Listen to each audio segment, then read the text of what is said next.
మానవ జీవితమే ఒక మహాభారతం.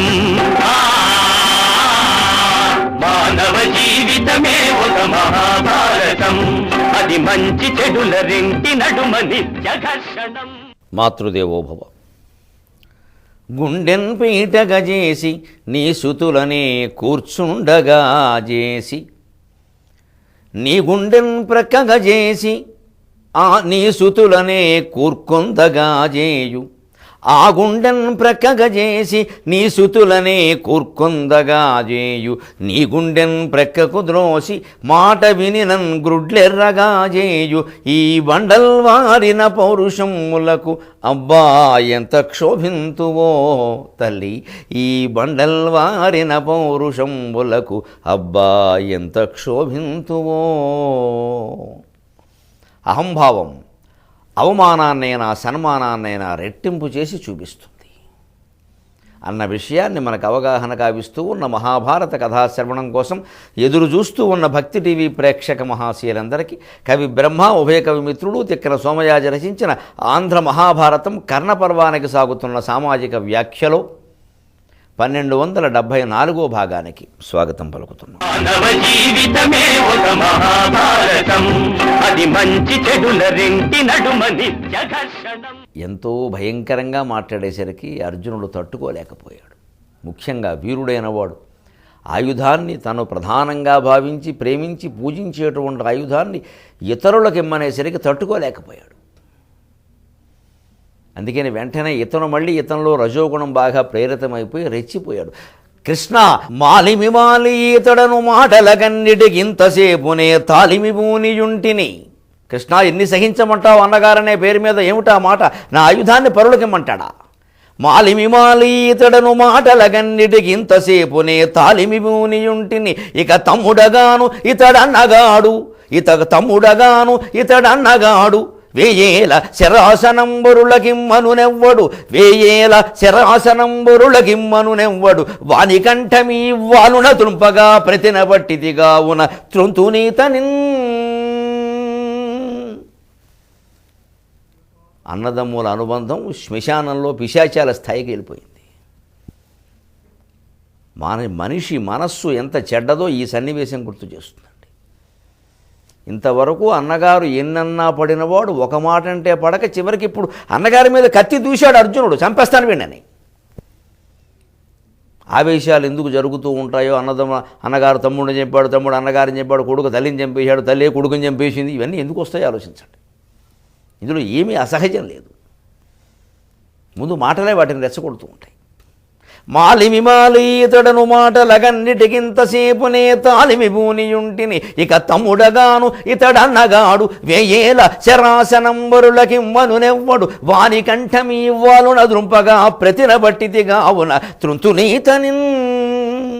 ఇప్పుడు దేవదేవుడు కంగారు పడిపోయాడు. వీళ్ళు బంగారం కానీ ఇది ఎక్కడ అన్నదమ్ముడు రా బాబు, 16,000 సంవత్సరాలు చేశాం కానీ ఇలాంటి గొడవలు ఎక్కడా చూడలేదని. బలరాముడితో 100 రకాల అభిప్రాయ భేదాలు వచ్చే కృష్ణుడికి, ఒక కాదు 100 రకాలు. సుభద్రా కళ్యాణం ఇంకా శశిరేఖాపరణం ఏది చూసుకున్నా అర్థం వస్తుంది. ఇంక చాలా విషయాల్లో ఆ మాటకు వస్తే పాండవులకు సాయం చేసే విషయంలో, దుర్యోధనుడితో విరోధం విషయంలో ఇన్ని గొడవలు వచ్చాయి. కానీ ఎంత తెలివిగా పరమాత్మ జాగ్రత్తగా అలా నడుపుకుంటూ వచ్చి కథని చివరికి అన్నగారి దగ్గర తమ్ముడు నీ మాటే నెగ్గుతుందిరా నాకు తెలుసు అని నవ్వుకుంటూ అనేలా చేశాడు.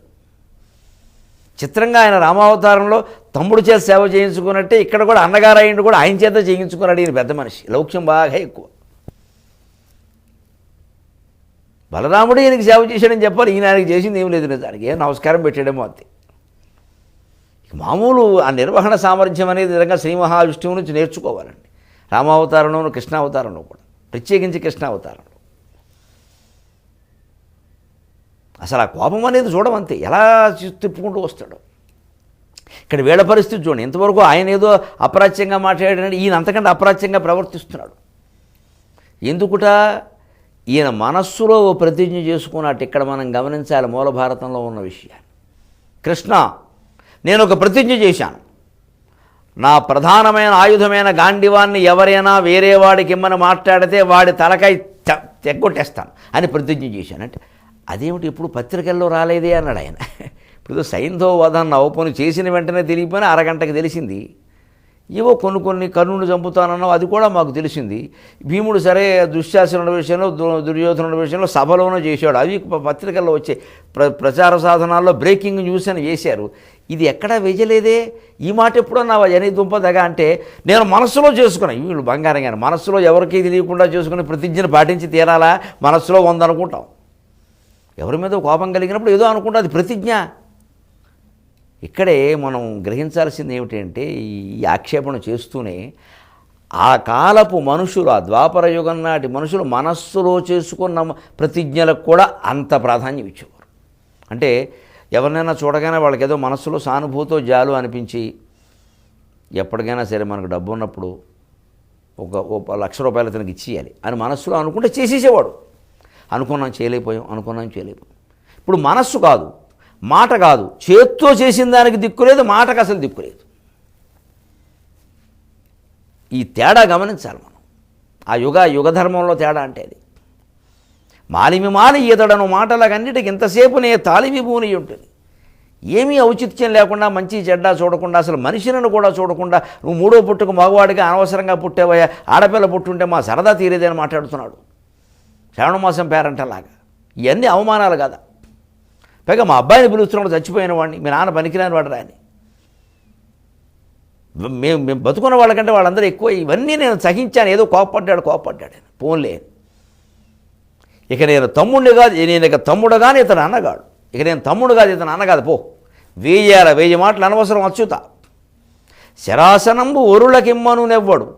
నా గాండివాన్ని ఎవరైనా ఇతరులకిమ్మని మాట్లాడితే అది దేవుడికిమ్మన్నా సరే నాకు అవమానమే అది. వాని కంఠమి వాలున ద్రుంపగా ప్రతినబట్టింది. వాలు అంటే కత్తి. వాలు చూపులు అంటే కత్తిలాంటి చూపులు అన్నమాట బాగా దిగుతాయి. అందుకని ఈ వాలున దుంపగా ప్రతినబట్టింది. ఈ కత్తితో ఖడ్గంతో ఖండిస్తానని నేను ప్రతిజ్ఞ చేశాను. మానవ జీవితమే ఒక మహాభారతం, అది మంచి చెడుల రెంటి నడుమ నిత్య